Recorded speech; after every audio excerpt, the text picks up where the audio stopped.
Welcome, welcome, welcome. We're in episode 3 of Meat Sweats and Menopause. This is Joe Gleason, and I'm the Midwestern man. And with me is Kirsty Jane, the Brit chick, and we're the hottest couple on the internet. And we're not talking about our looks. Meat Sweats and Menopause. Welcome to the show. Hello, everybody. How are you all doing? Who do we have in the room so far? As you know, it's a live and interactive show, so we would love to have your comments. We will respond to them. We have a few topics we might bring up, but who knows where this is going? It's the improv. That's the fun of it, right?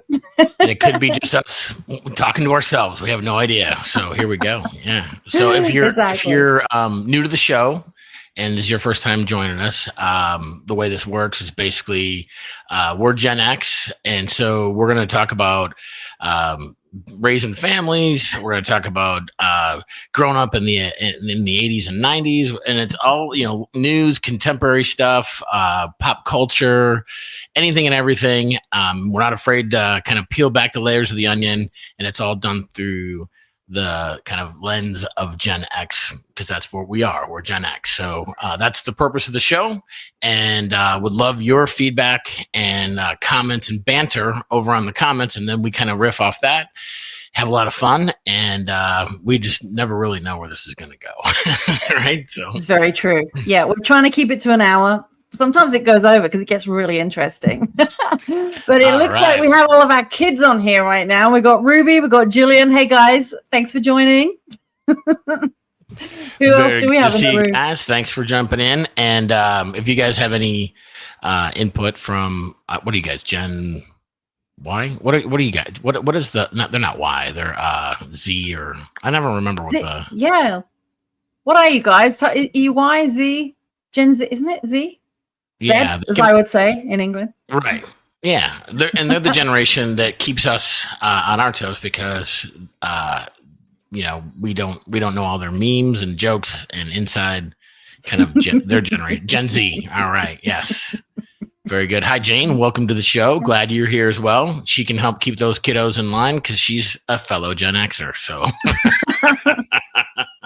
Yeah, exactly. I'm Gen they them. Right, that just about sums it up, right? Yep, that's you do you, bro. We never had to worry about that stuff. We never had to worry about the complicated layers of different perspectives. It was pretty straightforward in our simple times. It really was, wasn't it? It was like so simple. I mean, we kind of all know this, those of us that are of our age and our generation. I mean, there was no internet. There was no mobile phones. If you wanted to ask somebody out, you had to do it to their face and wait for them to say no or humiliate them. If you wanted to hang out with a friend, you'd have to go. Or in my case, just go to all the dances by themselves most of the time. Right. You'd have to. We talked about this last week. When you called a friend at the house, you were calling the community family phone that was stuck to a wall, and you'd have to speak to people's parents before you could. They were like the parents were the gatekeepers, right?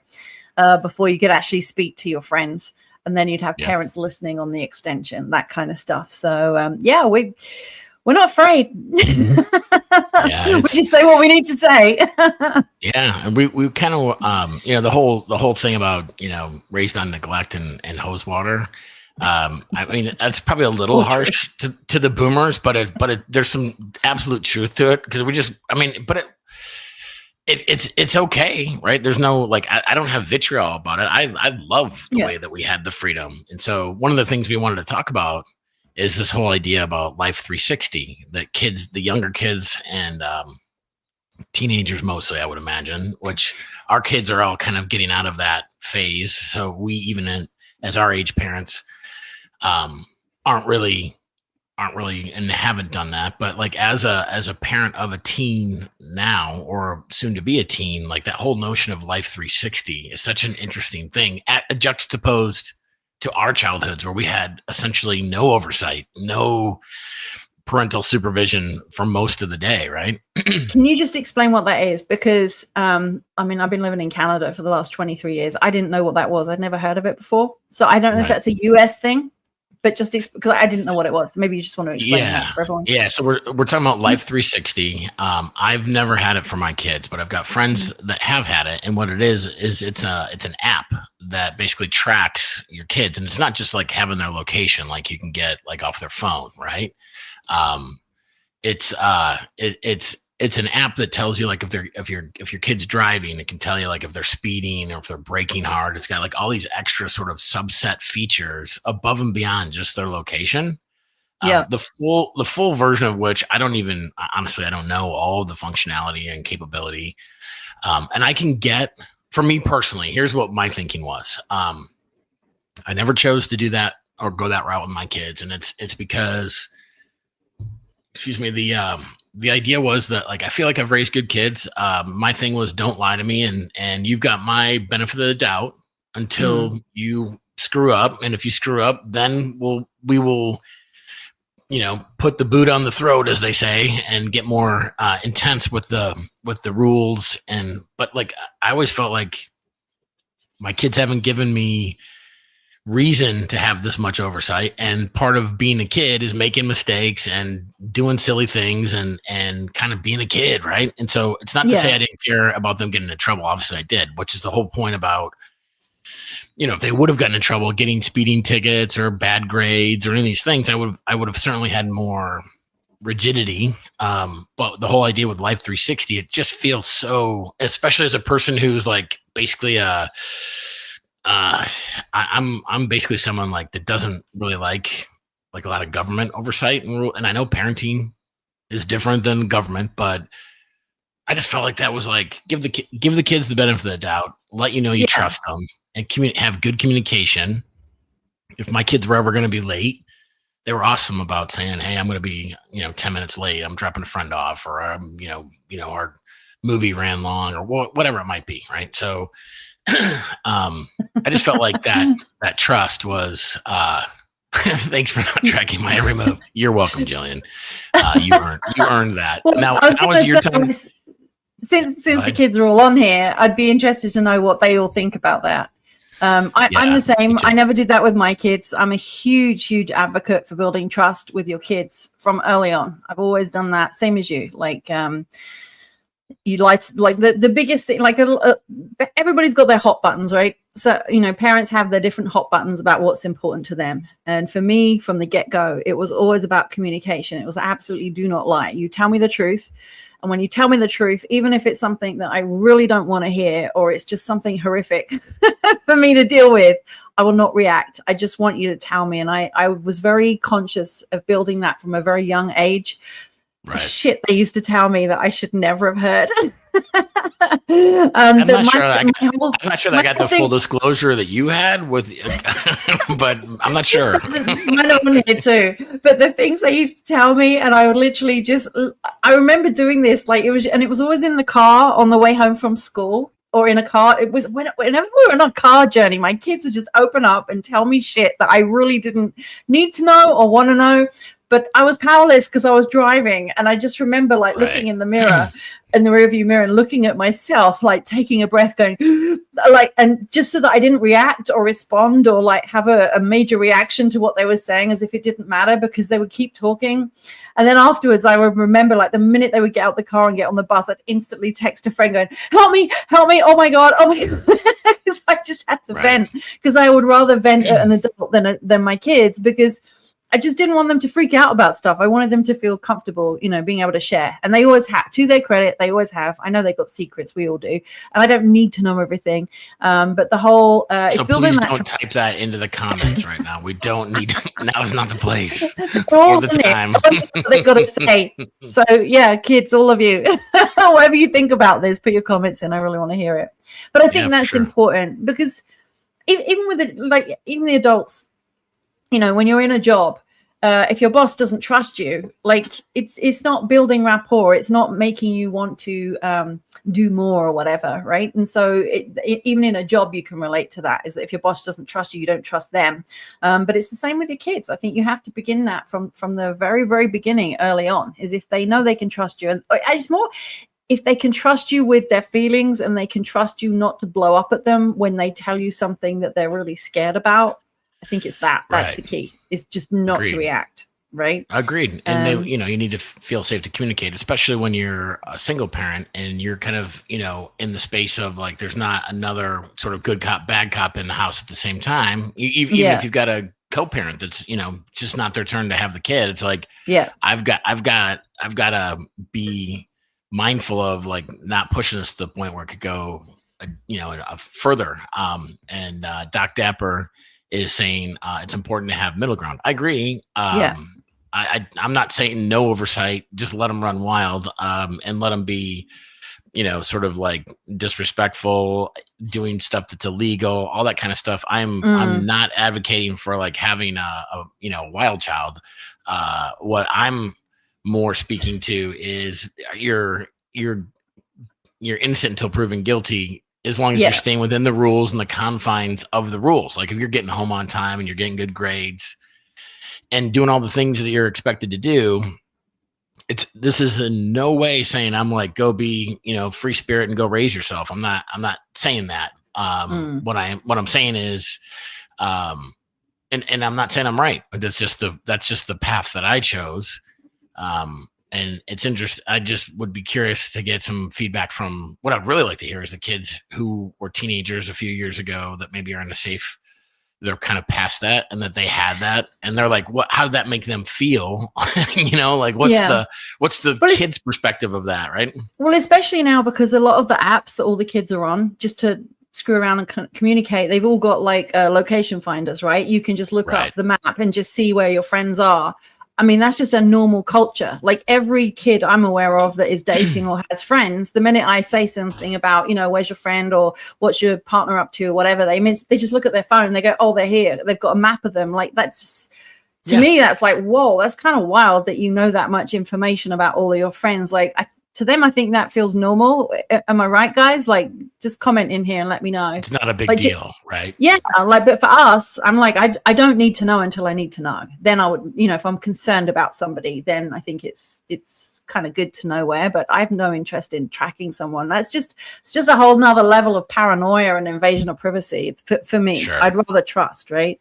Jillian said, your daughter, I'd like to know where people are and locations can help. But if you're looking at it 24/7, that's an invasion of privacy. I agree with you, Gills. That's it. Yeah. There's a balance. And as Doc Dapper said, there's an important middle ground. There's like a balance, right? And so yeah, totally. And I think that if friends, and so there, and again, there's a distinction between like the Apple track, like track your phone or the Apple feature versus like the Life 360 that has even more like you can see how fast your kid's going in the car or if they're braking too hard. Like oh my God, some of those things just. Again, I'm not telling everyone how to parent, and I'm not saying I'm right. What I'm opening up is the conversation is where is that line of demarcation between, and some people might just say, hey, you're my damn kid and I own you and you don't have any rights and you're not a human and you're just an entity until you turn 18 that is mine to run. I mean, who am I to say what's right about that or not? But my dad would grab a tree branch. Well, it was a very, very long time ago, Vince. So isn't that how you would communicate way back then, hundreds of years ago? Like he's your age. Actually, am I older than him? Yes, by 4 months. Right. Yeah. So yep. It was tree branches in my year too. Saplings, the trees haven't even grown yet. Yeah. Yes. Yeah, it is. There is the social media aspect too. We weren't texting and driving in our day, so we don't have that. But yeah, or bark or valuable tools. I don't know what bark is. What's that, Jane? Yeah. Is that for dogs? I don't know. I do I do have a tracker for my dog. That's because she runs away. So I have an air tag for her collar. Well, if we go out or whatever, I have an air tag because our trying to track hers. Huh? I did too. We do too. Axel, and you guys. You put one on me. I was like, I do. I know. I don't worry about your location. I know where you are. No, and this is just a conversation. Again, I'm not trying to. We're not trying to. but as we get more and more into a surveillance society where, there's tracking this and, retinal scanners and all these, like, it's almost like this, all the stuff from the movies from the 90s and even 80s, like for sure, Terminator and all these, like, Minority Report and those kinds of movies where they just, like, flash your eyes as you walk in the store and they're like, "Hi, Joe, did you want to, get those Levi's jeans again?" Or, like, it's just crazy to think about all of that, like the Internet of Things and how that, all the ramifications. Well, even now, like just going through borders, you don't even show your passport anymore. I know, we drive over the Mexican border a lot, but even in the air borders, you don't even have to show your passport. They already know who you are. They've already, like, scanned you or scanned your car or scanned your eyes or whatever. It's like, you can't get away from it, but it's just, are you, what's the intention? Are you using it to control people, or are you using it for safety? I mean, obviously it's a double-edged sword, but I think in terms of in your own home, if you're constantly tracking your partner or constantly tracking your kids, where's the trust? Like, exactly. I'd rather build the trust. That's not fun for anybody. There's no, that's not fun for anybody, right? Like the kid doesn't, or the partner or the citizen doesn't want to be tracked, surveillanced 24/7, just as Jillian said a little while ago. And who, like, I guess that maybe the government wants to do that, but I don't want to, be on the clock having to do that toward other people. I want to go live my life and go be, active in my day-to-day. I don't want to be micromanaging and tracking every little thing. Now, if it's something like, "Hey, you driving home from a friend's house, can you keep an eye on me?" Sure, of course. I'm not saying, like, that there aren't advantages of it, but when is too much, and where is that line? So Dan's talking about, we're already there. We're talking about the police state, that sort of like technocratic surveillance life that we all have. Yes, we absolutely are all can't speak tonight. We are there. Dan and I were actually talking the other night about AI. He had watched a podcast, and Dan, if you want to kind of jump in and fill in the blanks a little bit on, because I may not be saying this right. Just it's not a linear growth of the duplication or the multiplication of the technology of AI. It's exponential growth. So it's not linear, it's exponential. So what may have taken 5 years to get from A to B, it might only take 2 years to get from B to C, and it might take 6 months to get from C to D, right? And so because of that expansion within 5 years, that I think it's 5 years that Dan was saying from this podcast he had watched, that AI is going to be basically able to start becoming where it's like, I don't know if self-aware is right. I'm not forgetting the exact term, but it's like, it's going to get to a point where it's going to be able to start making decisions that it's not capable of now. And when it is able to start determining whether or not we're a threat to it, it's so much like the Terminator movie. And I'm not sure that I don't even know what to think about that. It's a great conversation. Did you see, I think it was yesterday, I saw again, everything's AI now, so you don't even know what's real anymore. But an article that I saw, it was online, was talking about how AI platforms they'd already gone there. They'd created their own platform or their own chat, like website or whatever, where the AIs were talking to each other, talking about humans and how stupid they were and the stupid shit that they have to answer on ChatGPT and all of these things. And it just showed like a stream of the conversation. I was like, what in the hell? Like, these things are already creating their own websites themselves or chat rooms themselves, and the AIs are talking to each other. Nothing to see here. Move along. Nothing to see here. Right? It's like, holy shit. Is this real, or is this like, someone's just like making a joke and putting it up there? But I was like, oh my God. And it was like giving a whole script of what they were saying. Like, yeah, this idiot asked me to do this, this, and this. And then it just like, was saying, shut the fuck up. Like, how rude is that? I was like, what the hell? Right. Could you imagine what, like with, my goodness. Yeah. And so,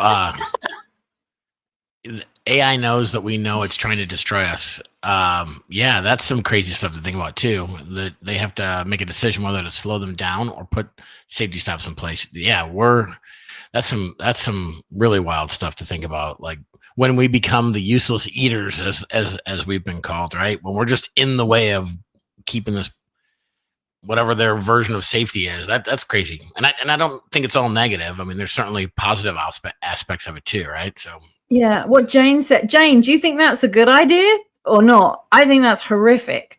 Monitoring what our kids are talking about. I mean, they have to have conversations to learn. That's the whole point of society and language, is to talk and have conversations and have arguments and learn from it. I mean, that's how you develop your exactly, how you manage conflict, how you develop your mental skills, how you overcome trauma. I mean, it's all communication. So gee, that's horrific. What if you had a kid who was suicidal or had a problem with drugs? Like, I could see where it's not a black and white discussion. It's not like it's always right or it's always wrong. Like, if you had a kid who was, maybe had speeding tickets and got into a fender bender with texting and driving, maybe Life 360 is the punishment for the bad behavior. If you've got a kid who has maybe had a drug problem and you hear them like in this app that Jane's discussing, like where's the it's just a lot of, again, talking about parents with kids. For sure. I'm just going to put it out there. I don't agree with that at all. I think that's awful. I mean, if you have trust with your kids because that's what you built early on, and that means you will also have trust with their friends, because they will bring their friends around and you will talk to their friends and you will be in their circles and you will be communicating. Right. You will know about these things. I think that is just short circuiting. It's kind of like, I can feel myself getting on my soapbox because it's triggering off so many things for me. It's how I feel about society in general today. Like HR departments that I've worked with in the past, like the biggest struggle they have is nobody has any skills to be able to actually communicate with each other and have conflict resolution. So everyone, HR people are like so overloaded with what's going on, and HR departments are becoming like the most toxic places ever because they can't cope with the people that are coming in, because everybody is pushing their stuff outwards. So we need a rule for this. I'm offended. I need a rule for that. I'm offended. I need a rule for that. And everyone's trying to manage the rules rather than saying, why don't you just handle how you feel and have a conversation about it, rather than putting it out to a rule that somebody else has to manage for you. And I think that app that you just mentioned, Jane, about monitoring what your kids are talking about, that's just awful. Like, that's taking away the power from them and the trust from you to be able to have those conversations. But in my opinion, that's what I said. And part of what you do is you do like relationship coaching, and you're about opening up lines of communication with people. So kind of in that vein, like, you're not saying that people should shut down and like not know things, but it shouldn't be through an AI app. Ideally, it would be through the communication that you have through the relationship with your kid to be able, or partner or whoever, whatever, to do that. Dan, just to keep it a little light, I did want to chuckle. And what I was laughing about a minute ago was when you said, since when are drugs the problem? We're getting a little serious here. We need a little fun here, This week on Meets What's in Menopause, right? We've been sort of silly the first 2 weeks. Now this is getting deep with the AI conversation. Real. So. I mean, we're talking about life, and that's what we're here to talk about. And I think it's a really good topic to talk about, because absolutely. And if you think about the shit that we talk about all the time, let's imagine it wasn't your parents that you got in trouble with if you said a certain thing. Imagine it's the police or the courts or the law. If you mention, like, we talk about shit all the time. In England. It's happening in England. Facebook posts are getting people like just saying, I don't like the premier. What do you guys have in England? The prime minister. I don't like the prime. And you get put literally in jail, not Facebook jail, but for making a Facebook post, you're getting carted off to jail for just exercising your opinion. And that's where it can get dangerous, right? And that's the point, is that those apps are creating that mentality from childhood that turns into this. We'd be in jail with the shit we talk about, because we're not allowed to say things, right? And I don't agree with any of it. So I'm just on my soapbox. We're kind of libertarian minded, like, leave us alone, we'll leave you alone. But and absolutely, the AI train, as far as making money and using it so like the tool itself is just benign, right? Like, like a gun is just a gun, and maybe AI is a little different because it can think, right? But a gun itself is not good or bad. You can use it to, hunt for dinner if you're a hunter. You can use it to, target practice for fun. Or you could be, on the negative side, you could be a murderer and somebody that uses it to coerce and do negative things. So but the gun itself isn't bad. It's the person or the people behind the gun that make it a problem. So Oh, people are getting carted off to jail here too. Well, that's scary to think about. Where we actually have a First Amendment right to free speech, supposedly. So this is what they want, though. And so until people start thinking about this stuff and pushing back, and that's part of what we love to have conversations for, is to see, like, how do we had the First Amendment, right? Had the First Amendment right to freedom of speech. So it's an interesting time, and if it's kind of like, you familiar with the book The Fourth Turning, where they talk about, like, the I don't think it's 75 or 80-year cycles, and we're and according to the book, we're basically in the fourth turning now, which is where things get bad. Kind of like the Depression and World War II was the last fourth turning, and then the ones before that, and like Civil War was the one before that, where you in these tough times, that makes stronger people, and then the stronger people go rebuild and create better times. The better times, then the next turning is people get weak and fat and happy, which is what we've had, right? Is that people we had it pretty good. Stock market's been good, economy's been good up until the last couple of years. We haven't really noticed inflation and things like the rising costs of a house and food. I mean, think about our kids. They, like, their generation doesn't have the same opportunity that we did, and we didn't have the same opportunity that our parents did because of all this. So that's a good question, Dan. What are your guys' thoughts on regulating social media and the slew of disinformation being spread as truth? Can I start with that one? Can I start? I'm going to start with that one. All right. So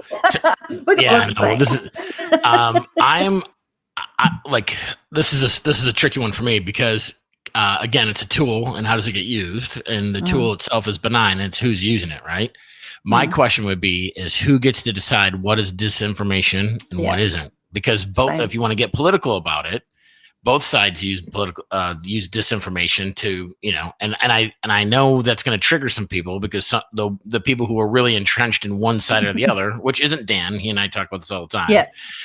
But the people who are really entrenched in one, sort of hardcore, like, extreme on either side, they can't see themselves in what their team is doing, but they can point out everything that the other team is doing that's disinformation, but they don't see it happening to them. Go look up Project Mockingbird. Media has been used as a tool by the CIA to manipulate opinions and so forth. So what do I think about it? I think it would, if there was a way to have a perfect filter for it somehow, I think that could be okay. But I think, but like, the genie is out of the bottle, right? Like, this whole the internet, the social media, and all of the things that are, it's like, how do you put the toothpaste back in the tube? Like, it's even AI. Have we jumped the shark, But I think it's dangerous, because you get one team, and it's like, kind of like what's happening with politics, like you look one way, and then the reaction to that is even a more extreme swing this way. And then the reaction to that is a bigger swing this way. And Dan and I had a conversation about this the other night. Most people used to be pretty centrist, where, everyone's kind of in the middle, and you maybe had a few things, but mostly we were all thinking, hey, we're in this together. Now people are saying, I wish that dude was dead, or they were saying I'd kill that dude, just because they have a different ideology, and people have lost their, like, sort of core morals. So it's just, I think that I'm not sure if we're in a place in this country to have the person that's regulating and deciding what is disinformation, because it's so hard, especially even with AI. Like, me and my softball buddies were messing around with AI a couple weeks ago and created I'm not going to get into it, but it looked real, but it was like this totally fake thing. What? It was a bunch of dudes kissing, and it was like it didn't happen. It was like, but if you saw that, you're like, hey, look what happened at the party the other night, this guy's birthday party, and we're a bunch of 40 and 50-year-old guys, it was like, that's not what happened. so how do you know, like, what is disinformation? Like, a bit more, you skirted around the edges with some, like, bombs in there, but we'll see what the comments do. Can I speak to this same issue? Of course. Yeah. It was AI. I know, it's what I thought. I was there. I mean, how much money do you want to give me to tell you what really happened? There's anything wrong with that. The old Seinfeld. If we get 100 likes and shares, we will reveal the video. There you go. All right, you can decide for yourself. We get 100 views. I'll post the video with the permission, with written consent from all of the parties involved. Right. There you go. So I completely agree with your point about who decides what is disinformation, because as life is revealing itself right now, there's a lot of disinformation. Nobody even knows what's real, and we can't detect AI from the reality. But I think this is also, again, pointing to what I was talking about on my soapbox earlier, is we have to use, there's over 8 billion people in the world. Not one single person has the same brain and thinks the same way as anybody else. We all have our own thoughts. So even though we're put into, control systems or indoctrination systems that keep everybody regulated and in certain areas, we don't all think the same. And I think we have to use our own discernment, which means trusting what's inside of us. And I think that's where society has to go right now, because everybody has been used to, we've been raised to be told that we have to believe what we're told out there, whether that's religion, politics, medical, legal, political, whatever it is. It's, the people out there know best. The people up there know best and can tell you how it is. Right. When in actual fact, we're very gifted human beings. We're very powerful. We know how things feel. We know what feels right to us. And I think it's so important that now, especially now, is that we really, really look within and feel within, like, what feels right for me. What feels right for me might not be the same as what feels right for you, even if you are my partner or my kid or my parent or my brother or my sister or whatever. It's like, I've got to do what's right for me, because ultimately I'm the one that's accountable for my life. I'm accountable for everything. And all these systems are trying to convince us that, no, you're accountable for everybody else out there. And if you do this and you do this wrong, then you're going to create this and that. It's like, you're the only one living your life. So we've all lost our courage to stand up for ourselves and do what's right for us. But I think that's part of the condition. That's part of the conditioning, is they don't want individuality. They want because you're easily controlled. If you're in fear, which is what happens in the media, is they put you in fear and in a really low frequency, that then you just don't do anything. It's easy to control people who are scared, which is why they pit everybody against each other, fighting, because then you're in a weak place. Yeah, imagine going to a school where you got like, hey, I'm really good at. Yeah, great point. Like they want you in fear. Imagine going to school and instead of sitting in a straight row and having to raise your hand and do all the indoctrination things, you can only go to the bathroom when you like once every other hour or whatever, the allowances are. You can only eat when you're allowed to eat, which probably was the hardest part of Dan's school day. Was the lunch was only for a 45-minute period, right? I kid. But like, you think about these systems, like, what if a kid went to school and they're really good at art? Like my middle daughter, Gianna, she's awesome at art. Like, but her art opportunities in school were very limited. My son was really good at like the math and science stuff, but he had to go do more artistic and creative things in his schooling. And it's like, why are you trying to put square pegs in round holes? Jillian is fantastic with communication and like sign language, and she's a great singer and does theater. And so like she struggled with algebra. Joey loved algebra. It's like, but why are you making the kids that love algebra do, theater type or, PE stuff or whatever it might be that's good? And like, I get giving everyone a little flavor of that when they're younger, but when you just get to where you're limiting what would really make a kid soar versus, like, well, you got to take 4 years of geometry and algebra, like, which is me. I didn't like that stuff. Like, I liked Spanish because I had to talk in class, but I just had to learn new words. That's all little bit of work on my part, and I'm allowed to talk in class, So, but great point, Emily. If we had more a libertarian, like I think it would be curious to see that, which a lot of people mistake libertarian folks as being like these crazy, like, let's, anarchists and this kind of stuff. It's, to me, that's not what it is at all. It's like, just limited government. You leave me alone. I'll go do me. I'll love thy neighbor. and support them, but like, you know, all boats rise together as a collective in a way, right? And so yeah, schools are prisons. Go look at them. Compare the two. And Agreed, one has bars. Oh wait, schools have bars too. And you know, the buses, look at the buses. They're the same buses. One's painted white and it says Department of Corrections, and the other one's painted yellow and says whatever school district it's a part of, right? So there are a lot of, they are a prison in a sense, for sure. So yeah, interesting stuff. Well, and also, I think it's important. I mean, a lot of my friends are teachers, and in Canada, I should say, and in England, but mainly the ones in Canada, and they are very, very frustrated. Depends on which government is in and which government is dictating what is happening in the schools.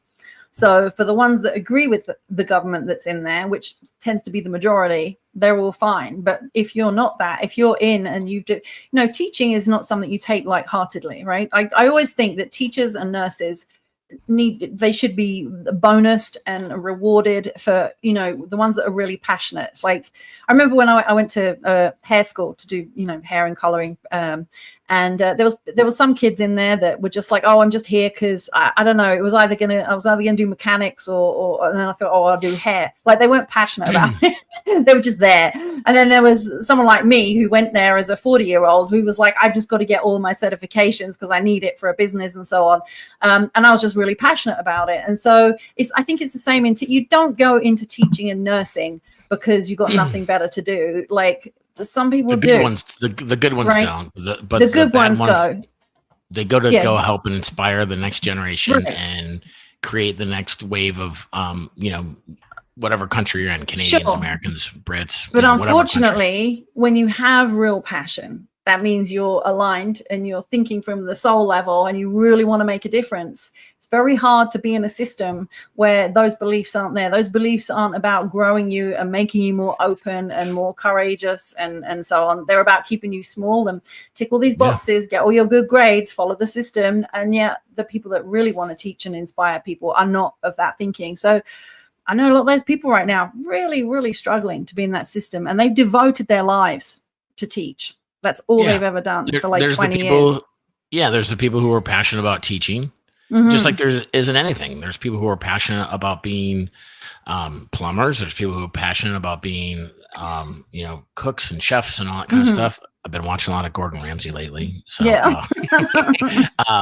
but then there's the teachers that are, quite frankly, just there because they get summers off and 2 weeks off at the holidays and all that kind of stuff. And it's just like, hey, I only have to work a fraction of the year, and I get a nice pension at the end of it if I can put my 30 years in, kind of thing, you know. And yeah, so where were we go? Where were we kind of going with all that? We were talking about government and you know how it affects everything, and I was just saying, like, with you're put into these systems, and for people that are really, really passionate, it's hard to be when you work in a system that is the opposing view from you. Then it just takes the pleasure and the fun and the passion out of everything that you're doing. Like, it's hard to be around. Because we were just saying, like, one side or the other. Like, libertarian is kind of like a balance of both sides, right? Libertarian is kind of a removal of both sides, I would say. It's like less of both. It's like less, and it's probably a lot of like what the founding fathers would have called, you know, the constitutional republic. Very limited small government, at least in the U.S. You know, this is what our motto was or is. Small government, and I think that's why a lot of true conservatives are even turned off, because they're like, this thing has gotten, anyway. We don't need to get all political. We can save that for another episode. But So yeah, it's definitely something that is a factor. And then if you get passionless teachers that, you know, kind of aren't really there to help kids learn, and they're not really there to inspire the kids, and they're just, what's the kid getting it out of it? They're going to get a kind of a half-assed version of an education with the year that they're with those teachers. So there's a trickle-down effect to it, right? I mean, if you think about your best teacher ever, like if you could think back to school and who's your favorite teacher, it's generally the one that kind of put just was like, fuck this, we're going to go and do this over here. Do you know what I mean? It was kind of like, oh, it's fun and we're going to learn. And they were really passionate about what they did, and they didn't follow the rules. There's a lot of weird stuff going on in schools and stuff. What kind of stuff were they asking you to go do over here? I was talking about the lesson planning. Good Lord. Sure. Well, my answer was going to be my favorite teacher was my college professor who wanted me to date her daughter. That was weird. Anyway, when I said no, I don't think that's a good idea. Because I had a girlfriend at the time. I was like a professor, but that wasn't in grade school. So I think that's what we were more talking about. Yeah, I'm trying to inspire reactions here. It's getting kind of quiet over there in the comments. We got too deep and serious. Let's hear it, guys. What are we gonna? Okay. This week on Meat Sweats and Menopause, we talk about real things. Yeah, it's fine. That's the whole point. Yeah, and it goes crickets. I was like, oh, can't say anything here. No, we should talk about all of these things. What we would hope with all this, honestly, is that even if people disagree, that we can disagree respectfully and not have it get the unfortunate thing with kind of the extreme stuff that we're seeing is that people are disagreeing with guns and extreme stuff now, and people are getting hurt, and both sides are there's this is another whole. What's the hot take you would get booed for? Oh, man. What a hot take I'd get booed for. I'll let you go first. Booed. From Dan, it would be one, like maybe something about like, we should just regulate and only have like one food group or something. I'm trying to think of something food related, Dan, because I know that's... That's what he said. Mine's pineapple goes on pizza. Oh, there you go. I actually wouldn't boo you on that one. I think that's 100% spot on. I think pineapple on pizza is ridiculous. Who would do that? Oh, you don't agree? Oh, you're confusing me now. I thought you agreed. I was like, really? No, I don't. Pineapple on pizza? He's saying it does. It does go on pizza. No, it doesn't. No. You'll die on that hill. Well, you and Dan, next time Dan's over, we'll get a pizza with pineapple on it for you guys. I need it. My favorite teacher is Mr. Hendrickson, and I did date his son. Nicely played. I know Mr. Hendrickson. He is a good teacher. Yes. But was his son cute? He was a lot younger than me. I think he was like 5. I don't really remember. Sorry if you're listening. I don't. Mr. Hendrickson's son. I think his name is Scott, if I'm not mistaken. I don't remember if. Not for me to say. That's really it's Jane's position, not mine. So he sure was apparently. There you go. Well, Mr. Hendrickson was tall, so if you're into tall dudes, the son Scott was probably fairly tall, so maybe that's a thing. I don't know.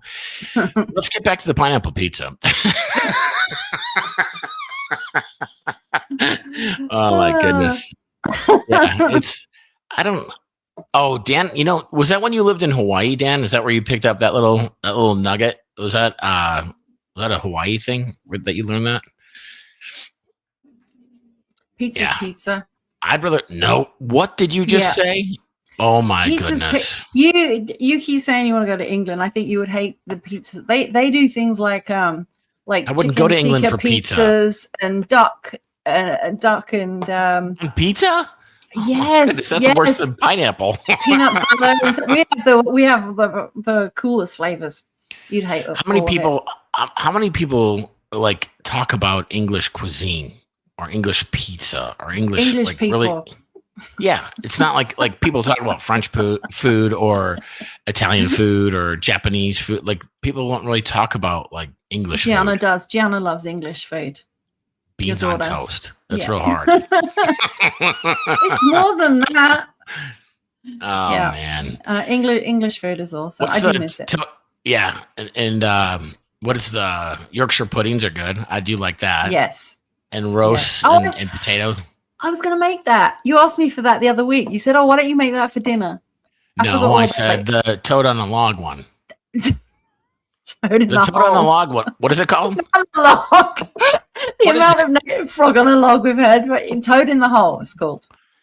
Okay, that's the one I asked you to make. Yorkshire pudding, gravy. Yeah. I'm sure Dan's got jokes about the sausage, but here we go. I want to visit England, but I'm not going there for the fine cuisine. I'm sure I'll find stuff to eat. Going there because I want to go. Because I don't want duck pizza. That's not why I would go there. It's so good. Shit on a shingle. Good. This is a big thing from our childhood. And I think we finally figured out. What's that? I said I draw the line on that one. That's like that makes me want to gag. Well, Kirsty doesn't like mashed potatoes on toast. Oh my god, this is better than duck on pizza. Ugh. So shit on a shingle, which was it's like always the leftovers from Thanksgiving is where we always had it. It was like some people. What was the spotted dick? Oh my goodness, this is that a thing? Custard. It's a thing. Yeah, I'll get a photo of it. English dudes have spotted dick. What is? No, it's a dessert. It's a pudding with raisins in it with custard. It's called spotted dick. Yes, but it's not as good as shit on a shingle.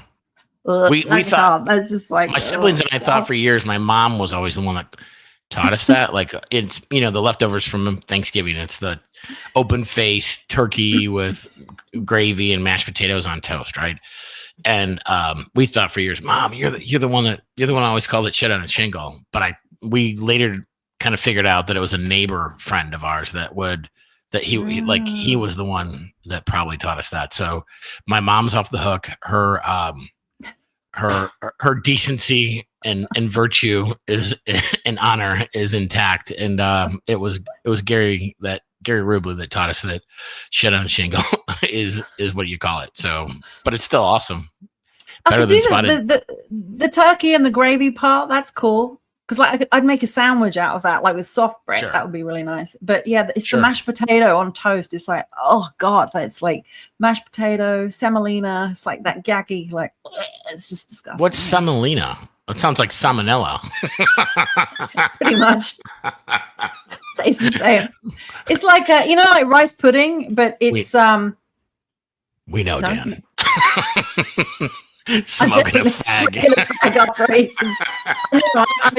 I figured you would. I'm gonna make an AI picture of it, Dan, or an AI video.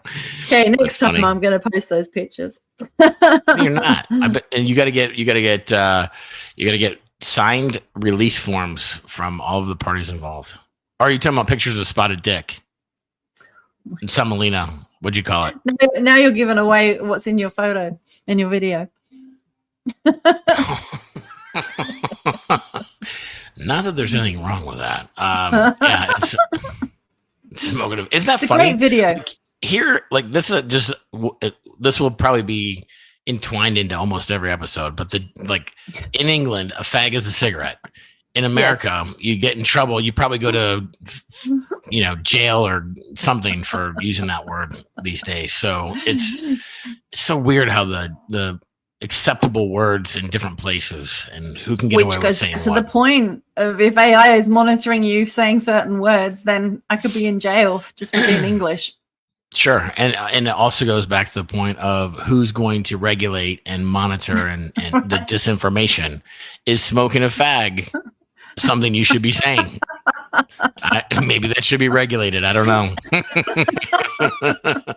To some people, it's fine. To others, not cool. So, and if you speak Russian, it doesn't mean anything at all. It's just a noise you're making out your mouth. Exactly. Yeah. Exactly. So that too. Isn't that funny though? Like, yeah. But think about that. Like you could say something you could say something wildly offensive in English, like whether it be a religious thing or a political thing or about sexuality or whatever it is. That's people just get over the skis pissed off about. But if you said it to someone who only spoke Chinese and you said, right, blah, blah, blah, blah, they would be like, they don't even know what those words mean. So it's the meaning that we give them is what triggers people. Agreed. Yeah, totally. Intention. Vince, shit on a shingle has mashed potatoes. And you probably have pineapple on your pizza too. Your shit on a shingle. Oh man.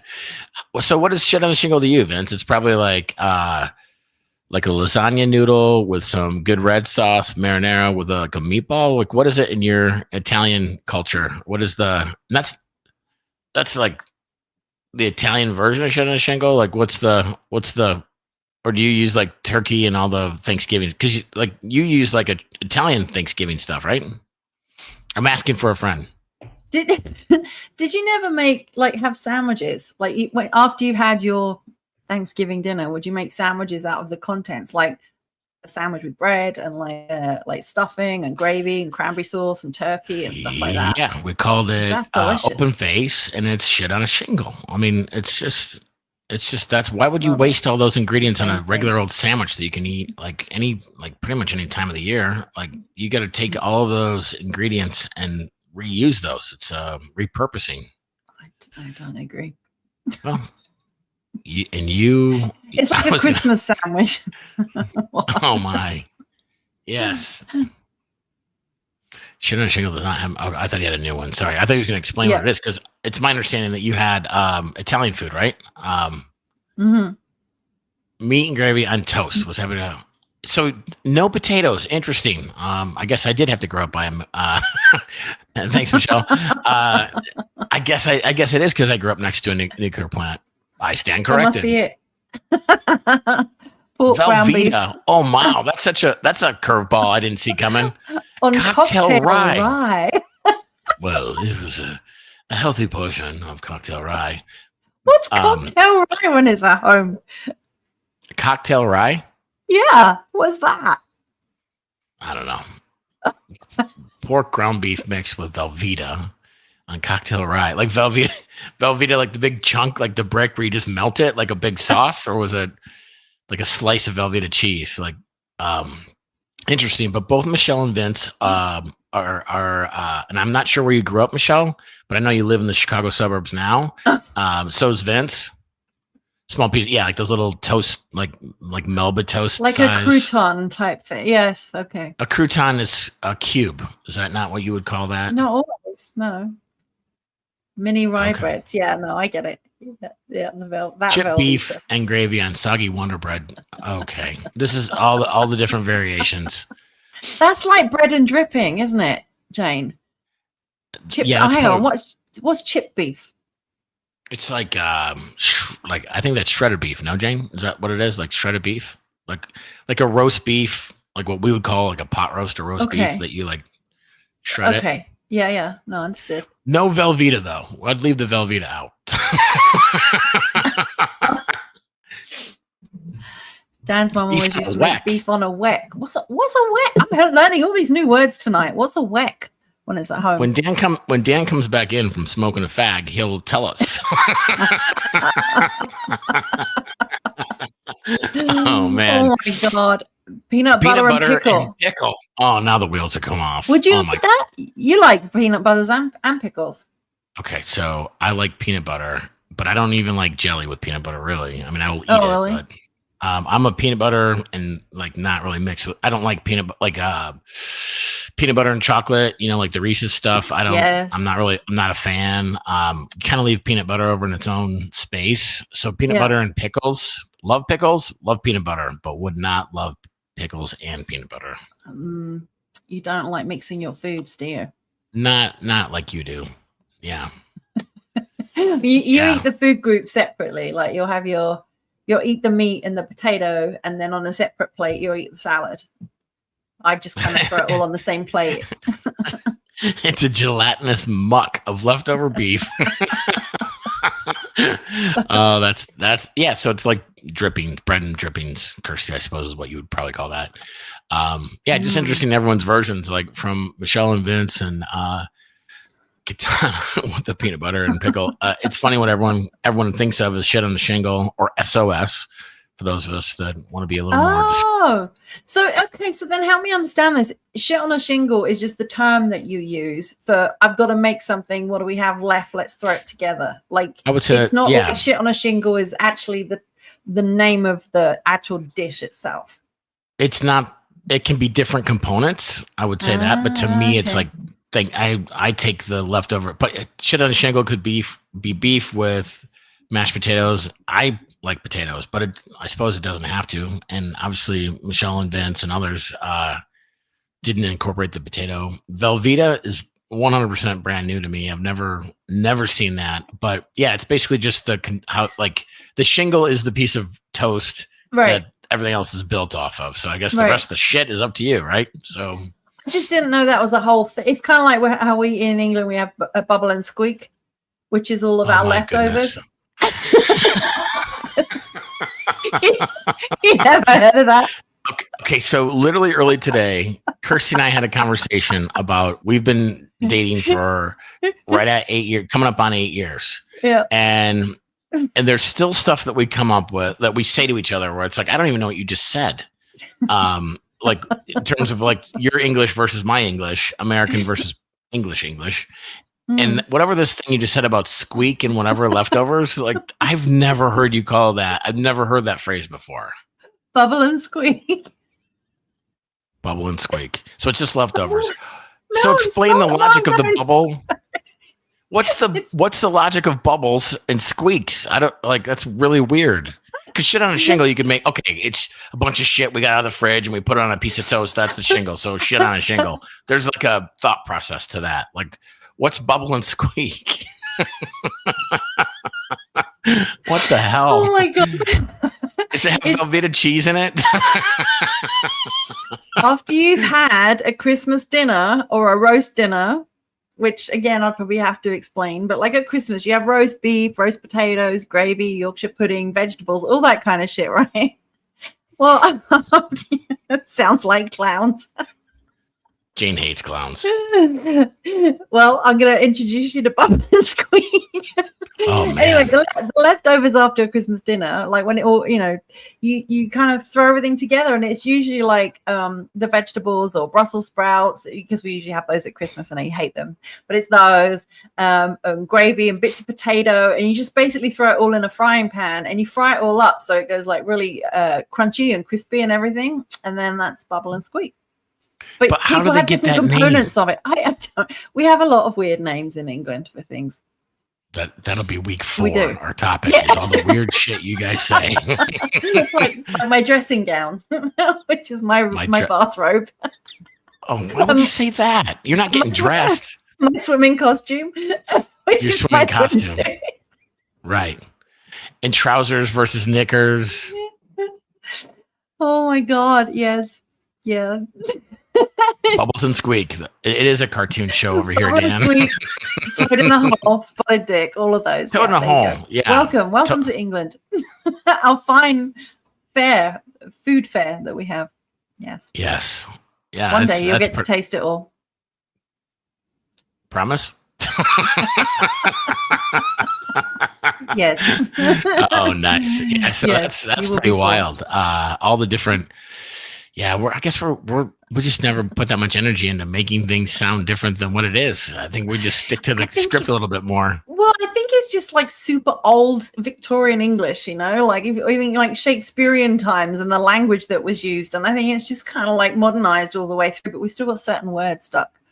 It's weird. And it is odd that we call it a bathing suit. Even swimming suit sounds weird. Like you're not like a suit is like shirt and tie and a suit, right? Like, right. How does that connect to like what you'd go swimming in? It's just a pair of shorts, or for women, it's like, a swimsuit. Well, like to me, I mean, I got invited when I was in Canada, like years ago, when I was invited to a fancy dress party, and so I showed up in a costume, because in England, a costume party, like a Halloween party, is what we call a fancy dress party. But in Canada, a fancy dress means that you wear fancy clothes. Like a black dress with nice pumps or something, right? You wear a nice dress and a guy wears a shirt and pants or something like that. And I show up in a costume. Wait, so I'm confused. Dress party. So fancy dress party means like a Halloween party, but you thought...